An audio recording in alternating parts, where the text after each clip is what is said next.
Like all senators, my office has been flooded in recent days with calls and letters from constituents who are deeply and rightfully concerned with the state of our economy and the security of their savings. Here's one such letter I received from a man in Henderson, Nevada, the second largest city in the state of Nevada. He wrote, "I'm a homeowner and I have a wife and 2 kids. I've been employed in Nevada for 5+ years as a salesman in the southern Nevada area. This area has been hit like no other, it seems. My salary has dropped nearly 35% and does not look good for the next couple of years. My family and I are fighting to stay afloat in this cutthroat market. We've done and redone our budget and seem to have made additional cuts every month just to keep up with my declining income. Please keep everybody in mind when passing a bailout bill for Wall Street. My home is down more than $100,000 from the time I purchased it in August 2006. I'm fighting to stay current. I don't want to see the big corporations take the bailout and move on with the middle class left to fight for themselves. We need a real solution that is in the American citizens' interest and not straight out of the pockets of Wall Street. Thanks, and my family and I look forward to seeing an end to this economic tragedy here in Las Vegas and the United States." Mr. President, the rescue package we're on the verge of passing is not for the titans of Wall Street. It's not for those whose greed got us here, who chose this greed over prudence.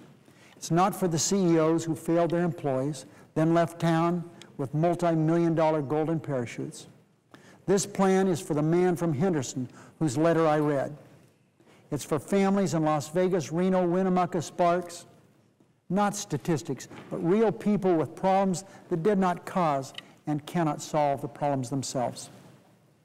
It's for families across Nevada and across America who are struggling every day to keep their jobs, save their homes, and find a way to make one paycheck last until another one.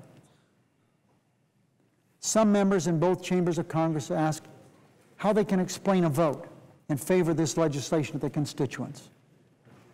Here's how. Not with any sense of glee or satisfaction, but with a sense of confidence that when called upon to choose between what is easy and what is right, we rejected the easy and chose the right.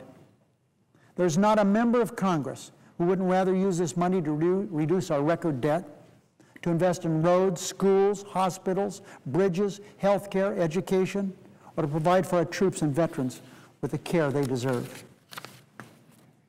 But given the situation, supporting this legislation is the only way to make the best of a crisis and return our country to a path of economic stability, prosperity, and growth.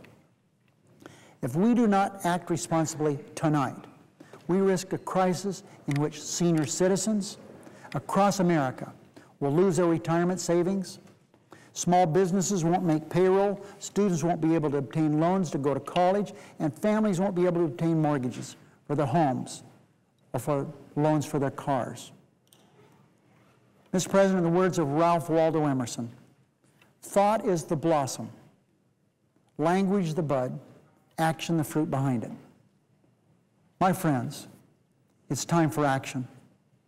Last week, President Bush and Secretary Paulson sent to Congress a proposal that Democrats and Republicans agreed was not the answer.